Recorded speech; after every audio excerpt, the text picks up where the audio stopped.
Okay, so today we are going to look at the basics of quantum mechanics. And so we'll get right into it. And quantum mechanics works with wave functions. And um, so we've learned in the last chapter that electrons can behave like waves under fairly mundane circumstances, at least from the perspective of the electron. And it's not actually possible to define the location of an electron precisely because it has wave-like properties. And so instead of defining it precisely, you come up with a wave function, and the square of the wave function denotes the probability of an electron being in a specific location at a specific time. So you have a wave function, you have a wave as a function of x or t, or maybe x, y, z, and t. And so you're figuring out, you use the wave function to figure out the probability of the electron being at a certain location at a certain time. The Copenhagen interpretation, developed primarily by Niels Bohr with some help from Werner Heisenberg, who we'll talk about a bit more in the next slide,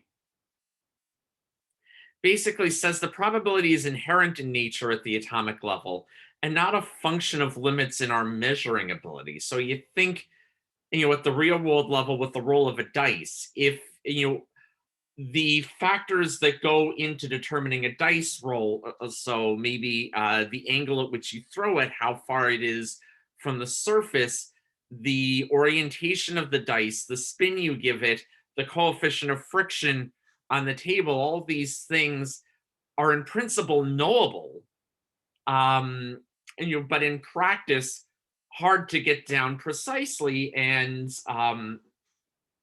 as a result, the dice roll appears to be random. But at the atomic level, and basically the Copenhagen interpretation of quantum mechanics is that it's not a function of the limitations of our measuring ability, that an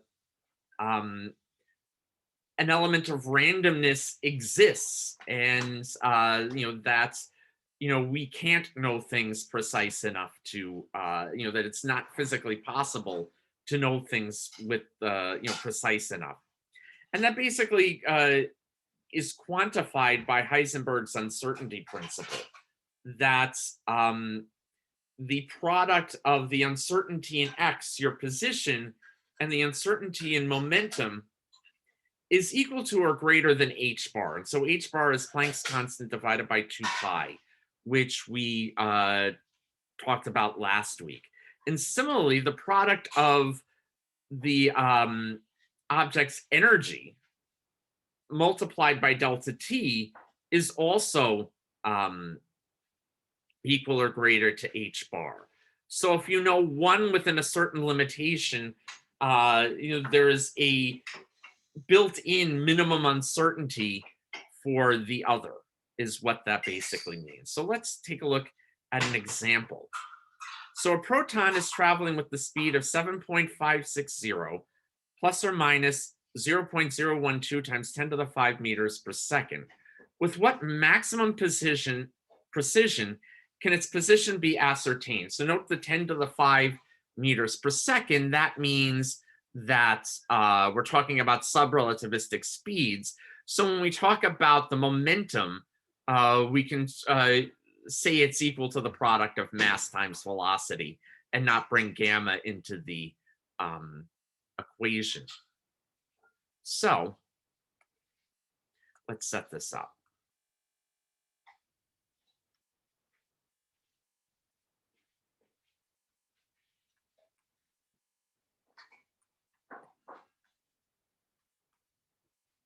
So we'll start by calculating the momentum.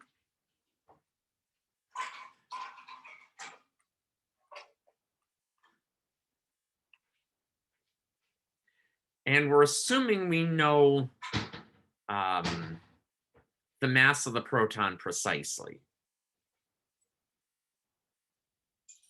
7.560.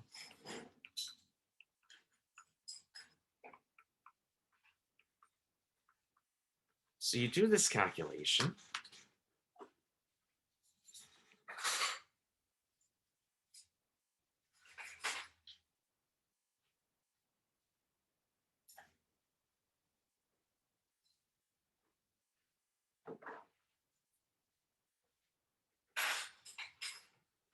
And you get 1.26 times 10 to the negative 21. And this is kilogram meters per second. So delta P is equal to m times delta V. And we're assuming we know the proton's mass exactly. I should probably get another digit for that value. And then it's 0.012.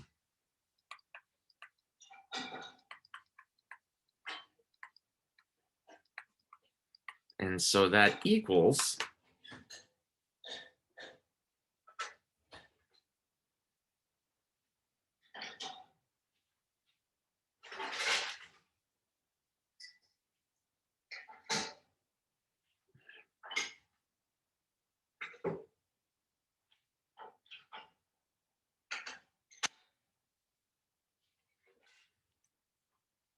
equals 2.0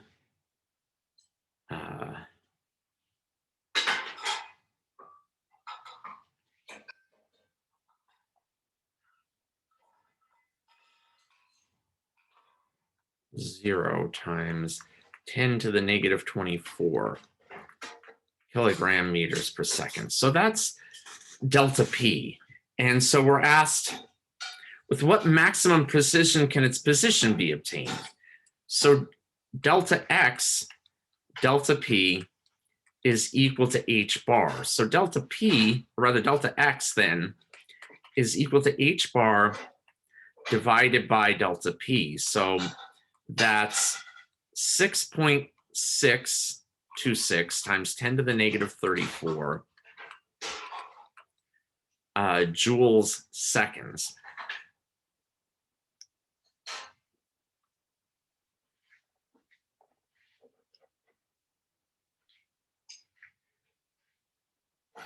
And then delta P is, so it's, you don't forget the 2 pi, and then the delta P.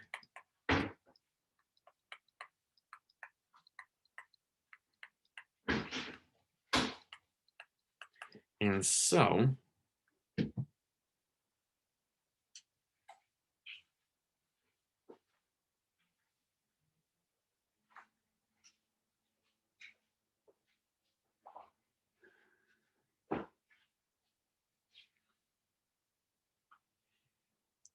that becomes 5.26 times 10 to the negative 11 meters. So you're already talking the full atomic radius from this. And so that's a delta X from that. So let's get back to our slide.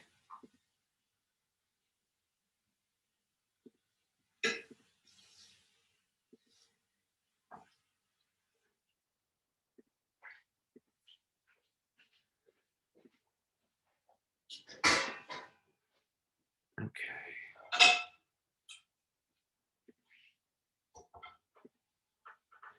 All right. So a radioactive element undergoes an alpha decay, and we'll talk about alpha decay in a couple of weeks. So it has a lifetime of 12 microseconds. So basically you're emitting a helium nucleus. If alpha particles are emitted with 5.5 kilovolts kinetic energy, find the uncertainty delta E over E in the particle energy. So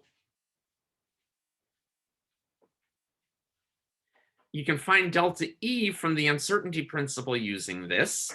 And then you have the uncertainty in terms of kilovolts. So let's again set this up. So delta E is equal to H bar over delta T. And so that's, again, 6.626 times 10 to the negative 34 joule seconds divided by 2 pi and divided by the delta T value, which again is 12 microseconds.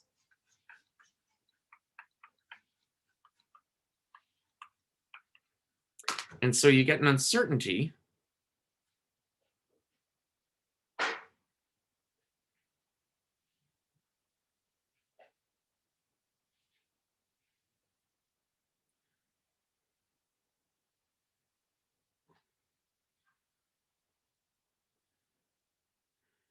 of, so it's two significant figures, 8.8 times 10 to the negative 30 joules. And so we can write that in terms of electron volts. We just divide by 1.6 times 10 to the negative 19. And so we have 5.5 times 10 to the negative 11 electron volts. So then delta E over E is just 5.5 times 10 to the negative 11 electron volts. And you're dividing by 5.5 times 10 to the 3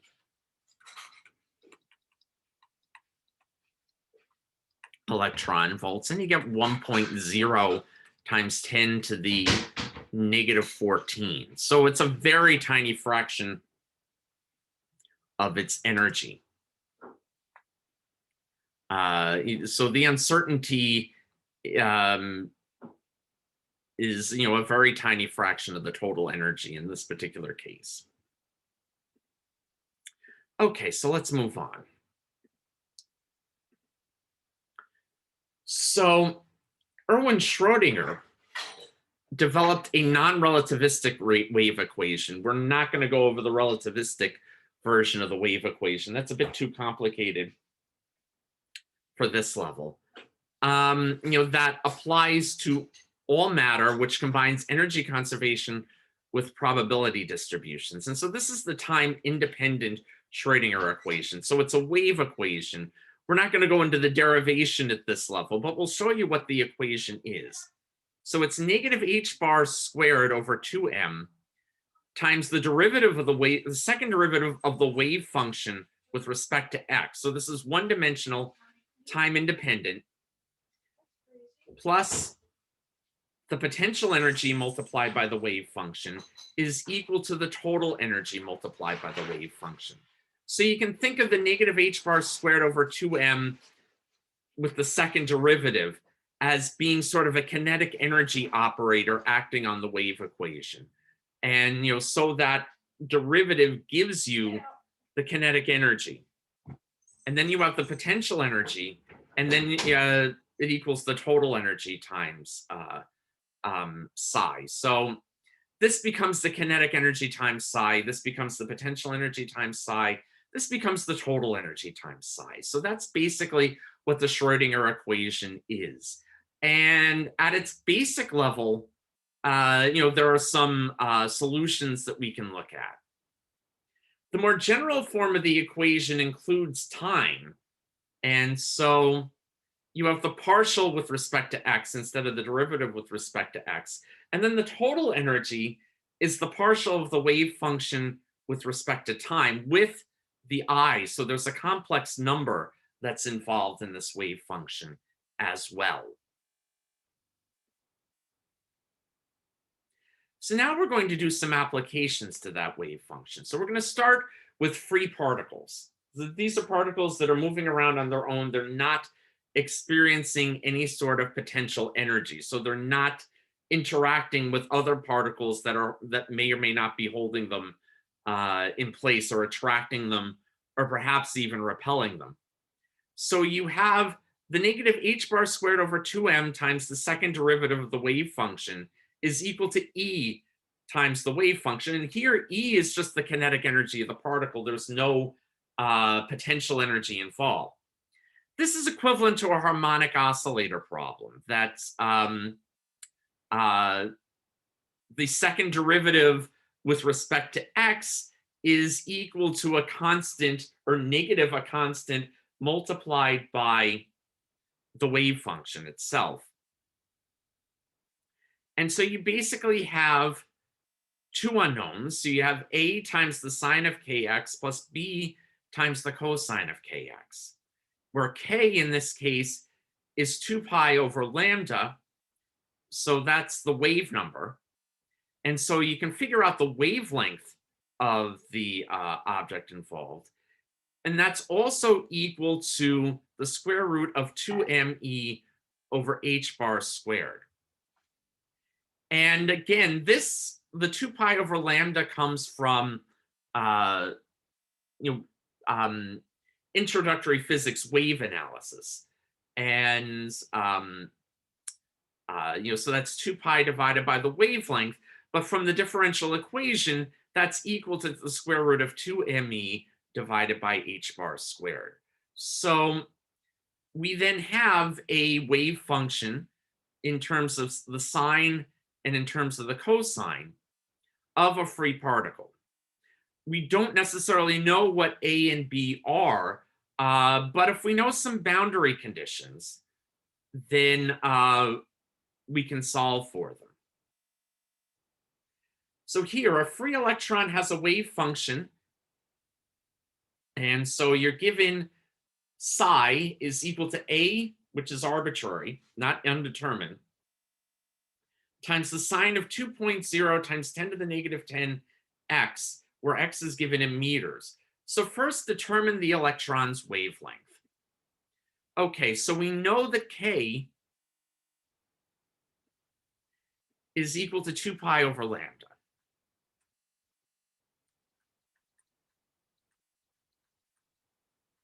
So we can write lambda is equal to 2 pi over k.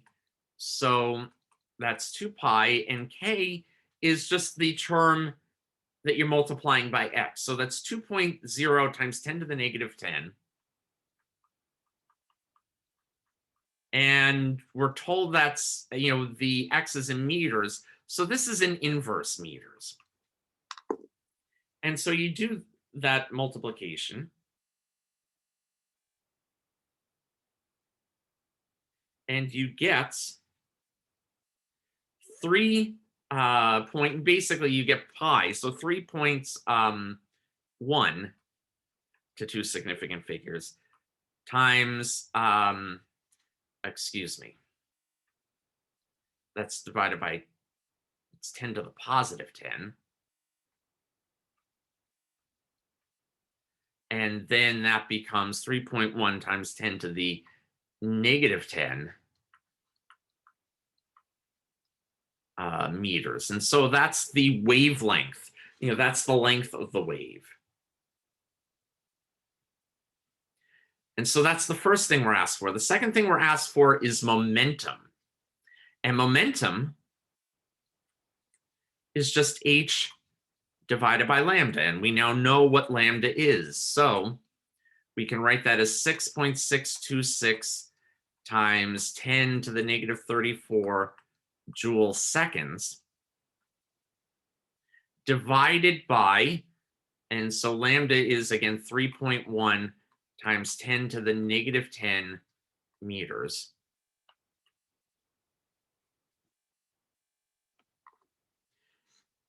And so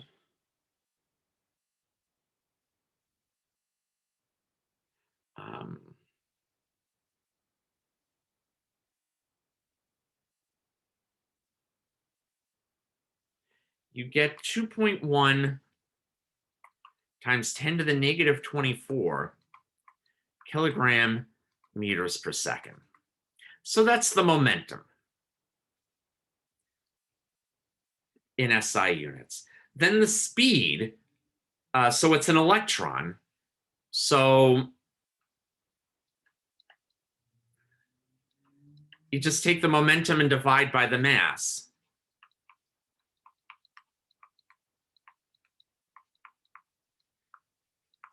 And again, as long as you're less than 1/10 the speed of light, you can assume the relativistic calculation. And if you get an answer that's greater than 1/10 the speed of light, you're going to have to redo the problem. But it looks like, given what we have, that shouldn't be an issue. So we're getting 2.3 times 10 to the 6th meters per second. And the last thing we're asked for is the kinetic energy. So there are a couple of ways you can do that since we now know the velocity. And they should be equal to each other. So we'll start with k as being equal to 1/2 mv squared. And so that's 1/2 times the mass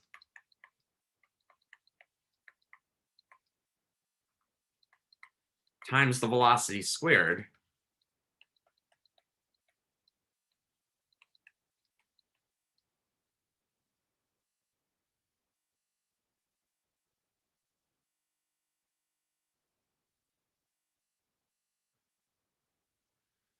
and you get 2.4 times 10 to the negative 14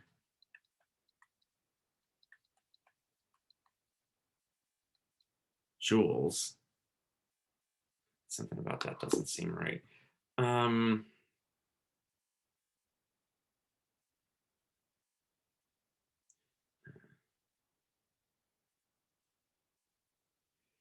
Times 10 to the negative 18.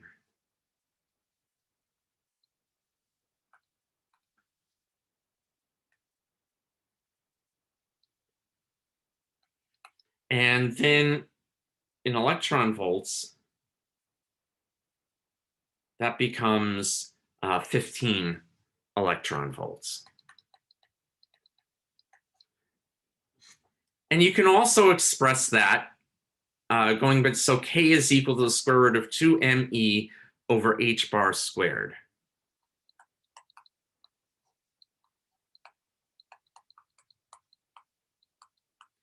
And so you can write, rather, E is equal to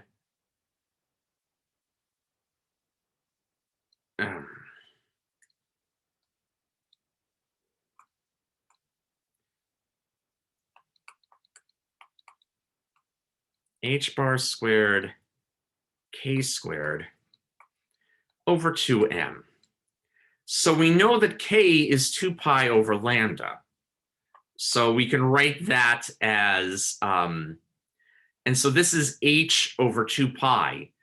So that becomes h over lambda squared. And so that becomes p squared over 2m, or just 1/2 mv squared. So you can see how they're interrelated, so that, if you do the calculation the other way, you get the same result. Okay, moving on.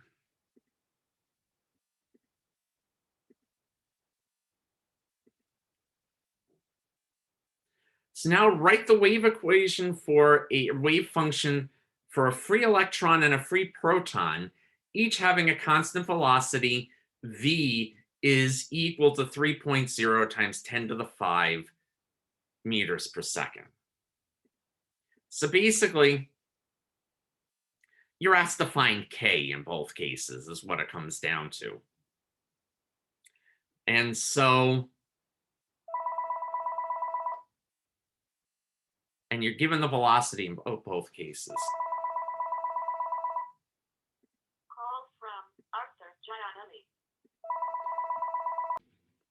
So again, we're going to be finding the value of k, and then the wave function is just a times the cosine of k times x plus b times the sine of k times x. So k, we're given the velocity. So k is equal to 2 pi over lambda. And lambda, remember, is equal to h over p, which is equal to h over mv. And so you can write k as being equal to, plugging that in, that becomes 2 pi mv over h, or simply mv over h bar. And so we can work with this. So we'll start with the electron. That's equal to mv over h bar. And so we can put the 2 pi in. And so that's 9.11 times 10 to the negative 31 kilograms. The velocity is 3.0 times 10 to the 5 meters per second. Again, subrelativistic. And you're dividing by 6.626 times 10 to the negative 34. And then you get your value for k. And again, this will be in inverse meters with everything else in SI units. So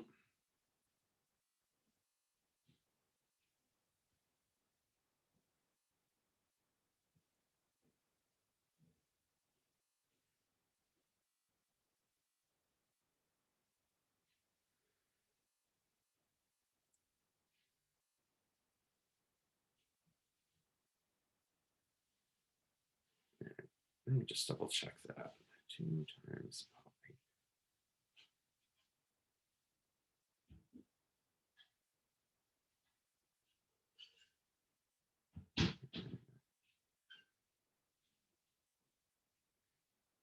Okay, that makes more sense. So that's 2.6. We only have two significant figures, times 10 to the negative 9,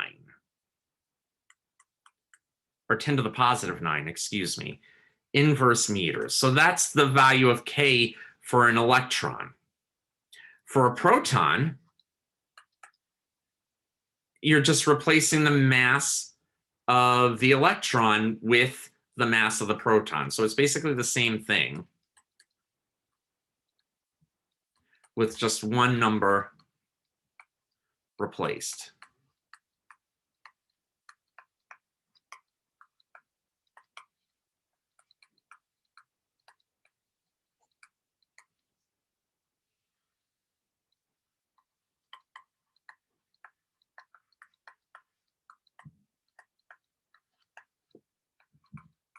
And so you do this.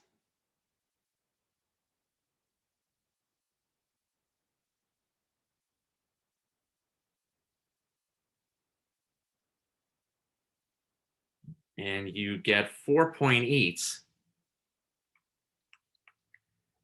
times 10 to the 12 inverse meters.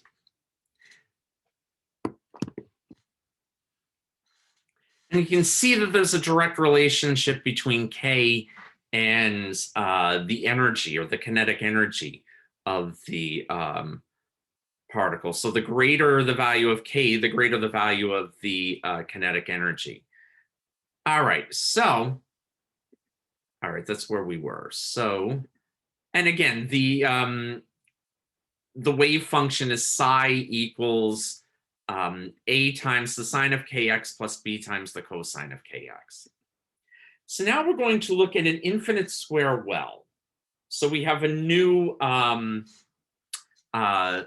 potential energy. So the potential energy is infinite outside a well of length L and 0 inside of it. So basically, the electron or whatever other particle we're looking at is confined rigidly to a specific amount of space.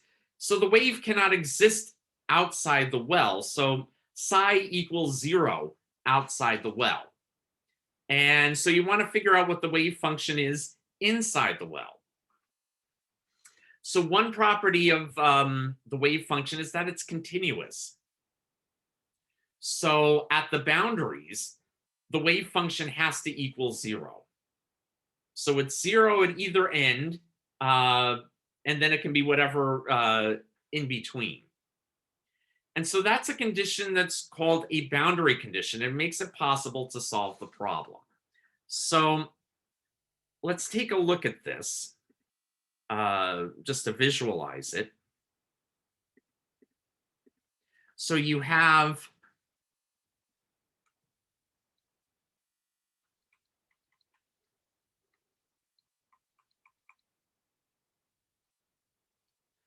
and you have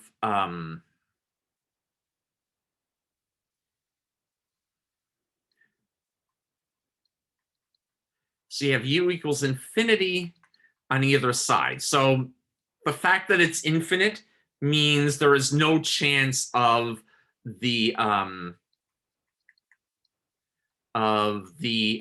particle existing outside the well. So it's confined to this space. And we want to figure out what it is inside the space. So you have psi is equal to a times the sine of kx plus b times the cosine of kx. So we know that psi equals 0 at x equals 0. So at x equals 0, the sine term disappears, but the cosine term doesn't. So in order for the wave function to equal 0 at x equals 0, b has to equal 0.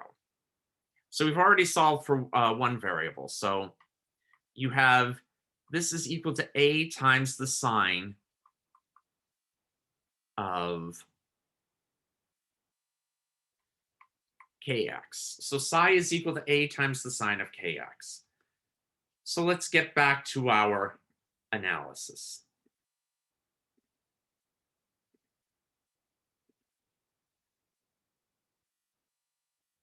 So at x equals L, so the other boundary, psi is equal to a times the sine of KL, which is equal to 0. But notice what that gives you is a specific condition for which you have a 0 wave function. And so KL has to equal an integer multiplied by pi in order for the sine of KL to equal 0. So it doesn't tell you what the value of A is, but it tells you that the product of K times L is restricted. That product has to equal an integer multiplied by pi. It can't equal anything in between, and it can't equal anything in between 0 and pi. It can only equal 0, pi, 2 pi, 3 pi, 4 pi, and so on. So there's a limit to the possible values of the product of K times L, which means K is limited. K is equal to an integer, and so it can be any integer times pi divided by L. And again, from the Schrodinger equation, K is equal to the square root of 2me divided by h bar squared. So now you can solve for E, that there are specific energy states corresponding to values of n. So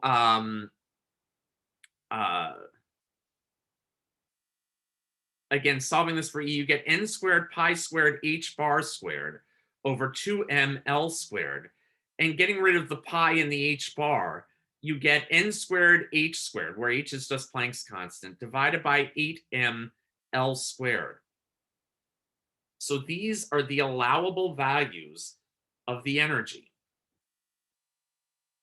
So the Schrodinger equation is telling you that there are only specific values and that there's an integer involved and that there's an n squared term that's involved. And so you already have in this infinite square well quantized energy states. It can only exist in specific energy states. There is no continuum of energy states. And again, that's a result of the wave-like properties of the electron or whatever other object we're talking about. So only specific values of E are allowed. The integer value n is the quantum number of the energy state. So the lowest possible energy, corresponding to n equals 1, is called the 0 point energy or the ground state energy. And then how do you find A, that constant? You have a normalization condition. So basically, the probability of the particle being between 0 and L in this case, but in general between negative infinity and positive infinity, you know is 1. And so you can use that to solve for the constant A. So here's our value of psi. And so A is equal to psi times n pi x over L, where again, n pi over L is k. And so you're multiplying by x. So you're taking the square of that and integrating over the distance. And again, we already know the particle can't exist outside of the well. So instead of going from negative infinity to positive infinity, we're going from 0 to L. And so we have the integral of 0 to L psi squared dx is equal to 0 to L a squared times the sine squared of n pi x over L dx. And we know that that is equal to 1. Now, you can write the sine squared of theta is equal to 1 minus the cosine of 2 theta. And when you do that, so that's a trigonometric identity. The sine squared of theta is equal to 1 minus the cosine of 2 theta. And when you do that, you have terms that you can integrate. So integrating the cosine from 0 to L, so this term just gives 0, okay? Because you wind up, when you integrate, you get the sine, and the sine of 0 is 0, and the sine of 2n pi is also going to be 0. So this integral becomes 0, but you still have the dx. So that's, you're integrating dx with this 1 here from 0 to L. And so what you get is simply L. So you get a squared over 2 times L, or a squared L over 2, and that's equal to 1. So A, the constant, is equal to the square root of 2 over L. So now we know what the wave function is in an infinite square well. It's equal to the square root of 2 over L times the sine of n pi x over L. And so that's the wave function. So then what is the minimum speed of an electron trapped in a 0.20 nanometer wide, infinitely deep square well?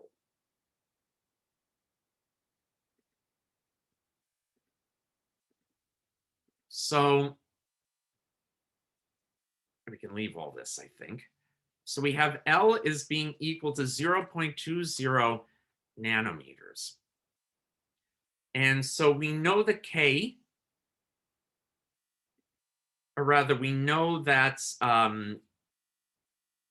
we have a quantized value of E. It's equal to n squared h squared over 8ml squared.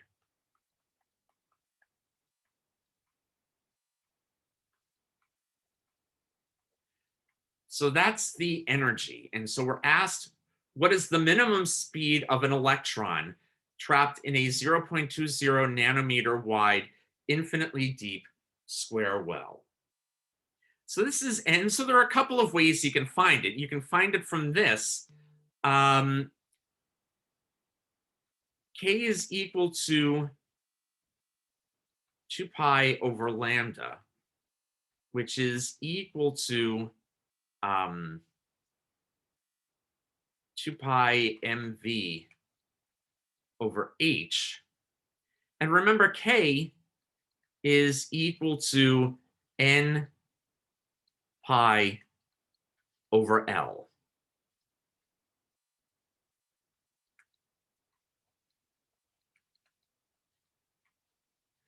So that's our value of K.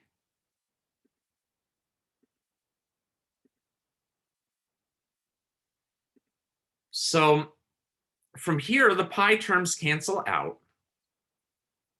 And we know that n equals 1 because we're asked for the minimum speed.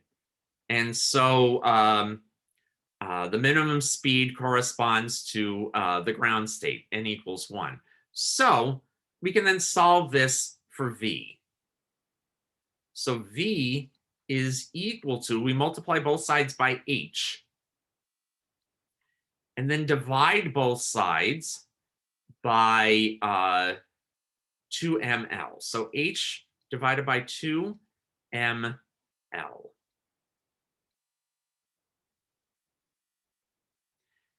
And so, and there are a couple of ways you can solve it from this as well. I mean, you can just set this equal to 1/2 mv squared and you get the same result. But so there are a couple of ways you can do it, but we can work with this. So that's 6.626 times 10 to the negative 34 joule seconds divided by 2 divided by m, 9.11 times 10 to the negative 31 kilograms, and divided by L, which is 0.20 times 10 to the negative 9 meters. And so you plug all these in. And again, if you get something greater than 1/10 the speed of light, you need to take relativity into account. But we're assuming, since we're working with the non-relativistic form of the equation, that that's not going to be a concern.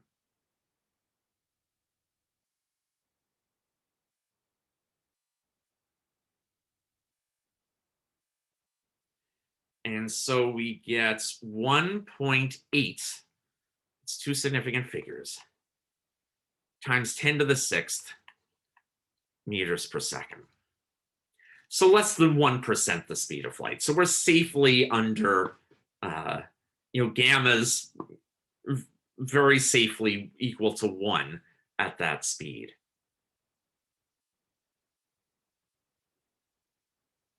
All right, so let's move on.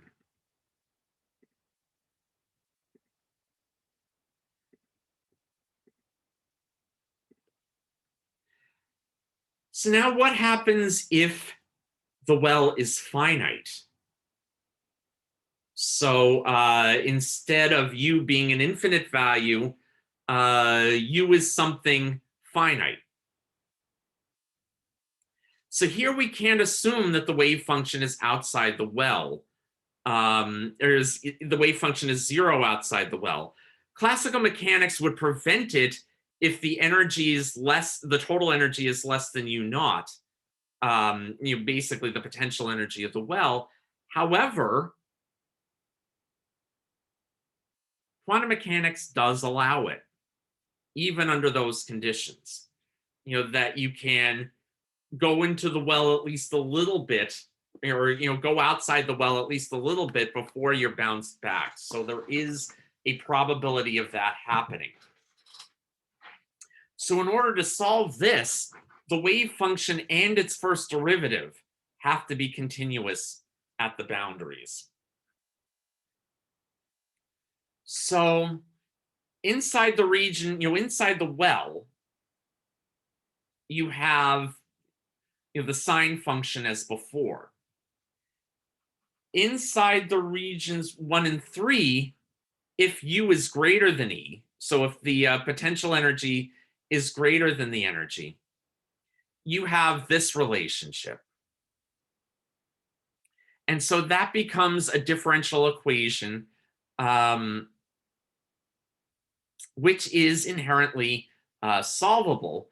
And so you basically move the energy term so that you've got the potential energy minus E, which is, again, it's positive because we're assuming U naught is greater than E. And so you get a differential equation that you can solve. And so we're redefining this term as being equal to G squared. So G is the square root of 2m, and then in parentheses, U naught minus E divided by H bar squared is what that means. So you have boundary conditions. You have an exponential function. We know the wave function has to go to 0 at infinite distances. So to the left side, where x is negative, you write the wave function as being equal to c times e to the gx. And again, x is negative. So the further away you go, x goes down to 0. And then on the right side, where x is positive, you have d times e to the negative gx. So again, you're solving the differential equation. And instead of a sine function, you get an exponential function. And it's going to be an exponentially decaying function, meaning it's going to go steadily down to 0 so that the probability of finding the particle drops to 0 fairly quickly as you move away. And so you have different solutions depending. And so this is in the book. And so you have your first wave function. Again, it's continuous at the boundaries, and the derivative is continuous at the boundaries. So this is the first wave function. This is the second wave function. The first wave function has a peak and then goes back down. The second has a peak, goes down below 0, and then starts to come back up. And then the third one has a peak, goes down below 0, has a minimum, and then comes back up to another peak before going back down. So that's the third wave function. And you can go on from there. And so that's the value of the wave function. And then the probability distribution, remember, is the square of the wave function. So you can see where you're most likely to find the object. So for the first wave function, you're most likely to find it in the middle. For the second wave function, you're actually not likely to find it in the middle. You're most likely to find it a little bit, about halfway between the middle and the edges of either edge of the well. And then it works from that. And, so we won't go into the details of solving, doing the math for this, but that's basically how it looks, or how the wave functions look. So inside regions 1 and 3, again, and here the energy is, here we're assuming the potential energy is less than the energy of the particle. So what happens? So that's when the energy is less than the potential energy. What happens when the energy is greater than the potential energy? Well, in classical physics, the particle would just keep going, but in quantum physics, there's always the chance that it'll get bounced back, even if the energy is great, the total energy is greater than the potential energy. So you have the similar solutions to the wave function, but now you have G primed, which is E minus U. And again, it's a positive term and it's a real term. And so the particle's wavelength changes depending on the region. So, so in the middle, you have h divided by p as the wavelength. And so that's h divided by the square root of 2m times e. So again, classical physics, the kinetic energy is equal to p squared divided by 2m. So that's where this comes from. And then outside, you get h divided by the square root of 2m times e minus u naught. So you have the wave function. And but the wavelength changes depending on the region. So here you're above, and what you get is that as you so you notice the wavelength increases as you go out of the well. So the wavelength increases, which is equivalent to the momentum decreasing because you're losing kinetic energy. So your momentum is going to decrease as well. So that's basically what it means.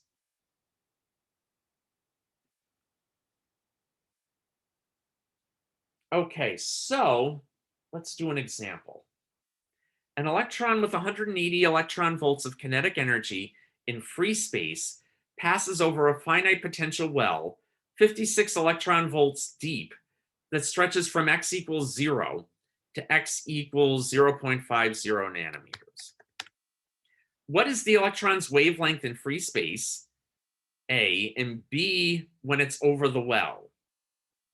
So draw a diagram showing the potential energy and total energy as a function of x, and on the diagram, sketch a possible wave function.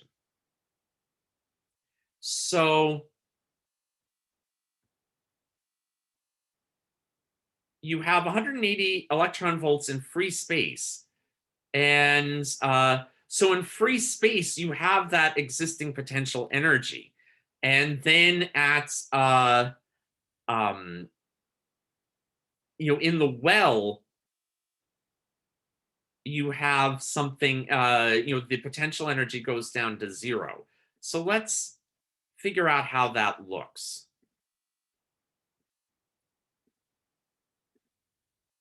So here you have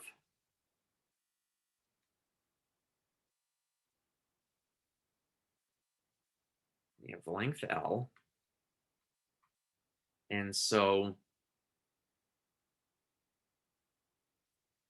U naught is equal to, and that was 56 electron volts. So K up here in free space is equal to 180 electron volts. So the total energy is equal to K plus U naught, which is just 236 electron volts. And that's how much energy you have inside the well. So we're asked, what is the electron's wavelength in free space? And then again, when it is over the well. So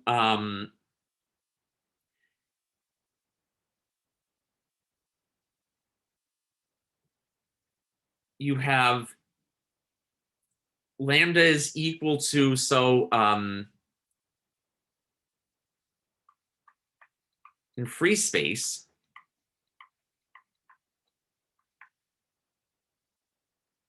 lambda is equal to, and going back to the slide, that's h times the square root, or h divided by the square root of 2m e minus u naught. So that's the kinetic energy in free space. And so that's equal to 6.626 times 10 to the negative 34. And you're dividing that by 2, and it's an electron, so 9.11 times 10 to the negative 31 kilograms. And then you take the kinetic energy out here, so that's 180 electron volts. But you're multiplying that by 1.60 times 10 to the negative 19 to convert that to joules. And so now you have all this. And so you do the calculation.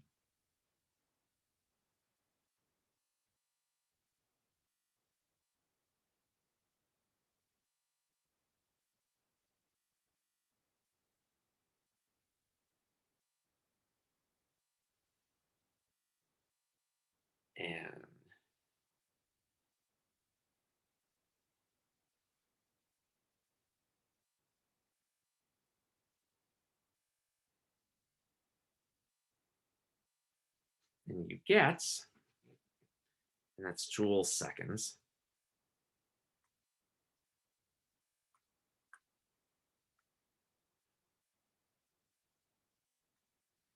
you get 9 points, and so there's three significant figures, 9.15 times 10 to the negative 11 meters. So that's the wavelength in free space. And then in the well, you actually have a greater kinetic energy because you've lost that potential energy. Um, Basically, you lose potential energy. You're moving towards something that's attracting you, and so that's going to increase your speed.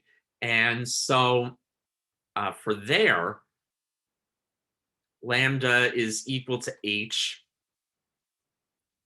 over 2m, or the square root of 2m e, where E is the total energy here. So again, you have the 6.626 times 10 to the negative 34 joule seconds, and you're dividing by the square root of 2 times 9.11 times 10 to the negative 31 kilograms, times now it's 236 electron volts, and then 1.60 times 10 to the negative 19 joules per electron volt.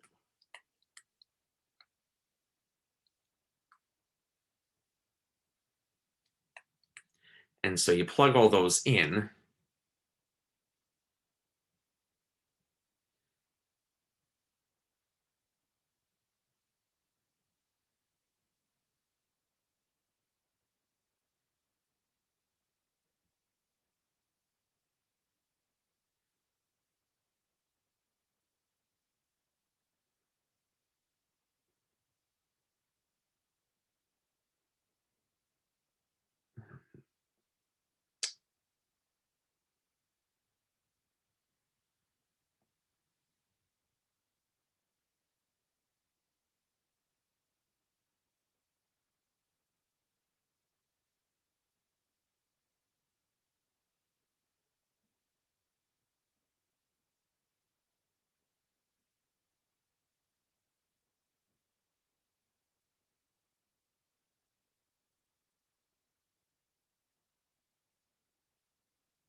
And so that becomes 7.99. I'm getting times 10 to the negative 11 meters. So the wavelength is shortened a little bit. And you expect the wavelength to get shorter as the as the momentum increases or as the energy increases. Okay, so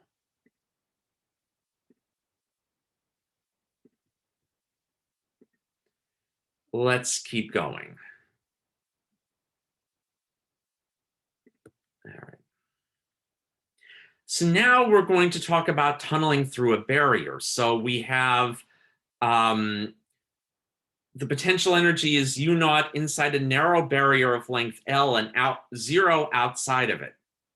So quantum mechanics allows for the possibility that some particles will cross through the barrier, even though classical mechanics would prevent it if the total energy is less than that potential energy. Again, the wave function in its first derivative must be continuous at the boundaries. The wave function is sinusoidal on either side of the barrier, but it's exponential within the barrier. And this goes back to the solutions, basically solving for the wave equation like we've done already a couple of times. The amplitude of the wave function is much smaller on the far side of the barrier. So the transmission coefficient will at capital G is equal to 2m, and then multiplied by the difference in the energy divided by h bar squared. So if G times L is large, you can approximate the transmission coefficient as being equal to e to the negative 2gl. So that's the percentage of, let's say, electrons that cross through that potential well and get to the other side and keep going. And you can see it's exponentially small. And, so it's a very tiny number. But there are real examples of tunneling or of, barrier penetration. So in alpha decay, a proton and a neutron pair escape the attractive nuclear force. So normally, the nuclear force, the strong nuclear force, keeps the proton and neutron in place, and that works except when it doesn't. And so every so often, uh, a proton neutron pair makes its way through the that huge potential energy, that comparatively huge potential energy due to the strong nuclear force, and winds up getting ejected from the nucleus. And so again, that's allowable in quantum mechanics because you can get through the barrier. In what's called a tunnel diode, which we'll talk about a bit more later on, and if you're EE majors, you may have seen it. Two semiconductors are separated by a barrier, but some charge passes through. And so again, this is used in circuitry. This has value. In a scanning tunneling electron microscope, electrons jumping through a space between the specimen and the microscope, it's a very narrow space, can give detailed information about the structure. And so the space has a high potential, but some electrons can get across it. And let's do one last example and then we're done for today. A potential barrier has a height U naught equals 14 electron volts and a thickness L is equal to 0.85 nanometers. If the transmission coefficient for an incident electron is 0.00050, what is the electron's energy? So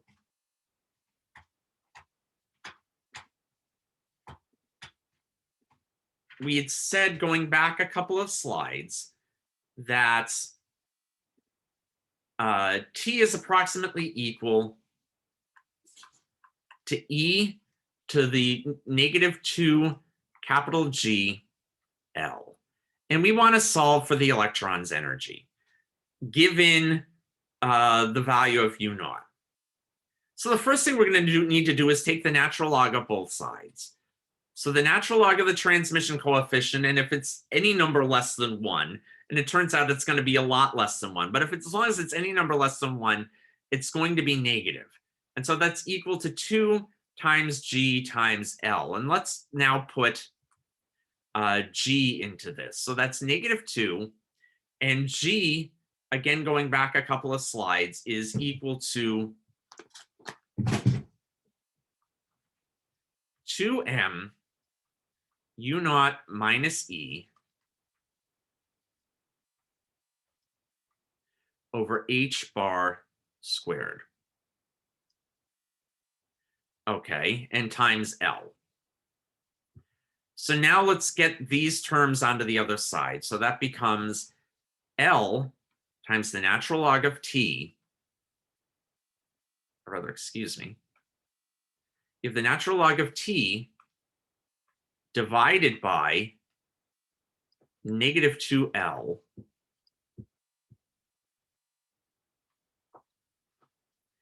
is equal to that square root.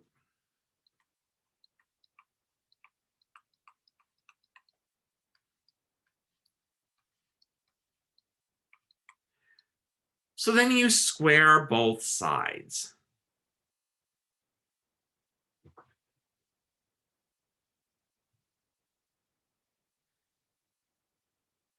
So you have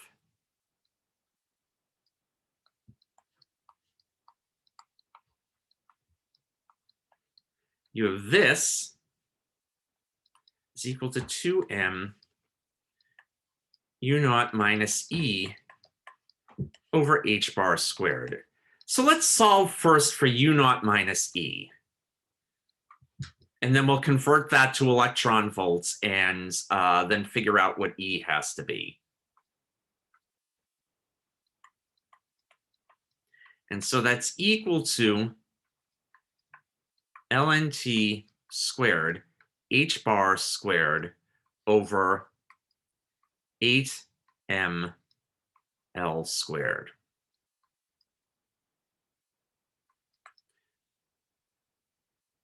So actually, we'll put that down here. So we have the natural log of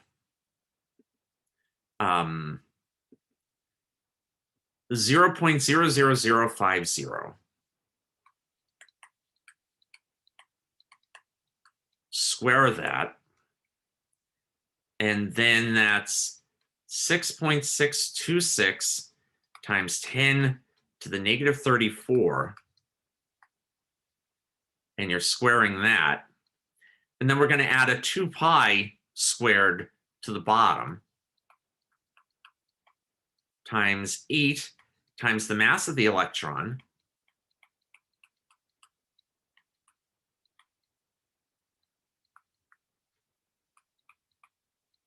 and that's not squared, and then times the length squared. So we know the length of the well is 0.85 nanometers.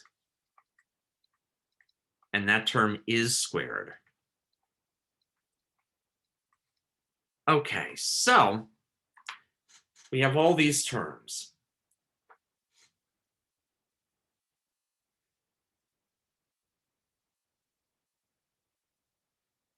So you take the natural log and square it times 6.626.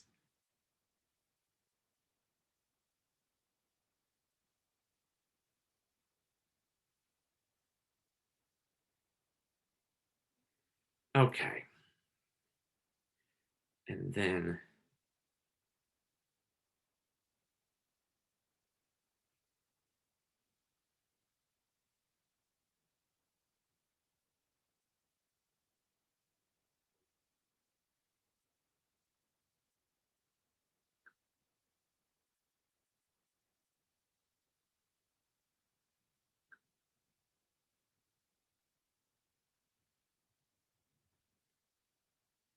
you get 1.22,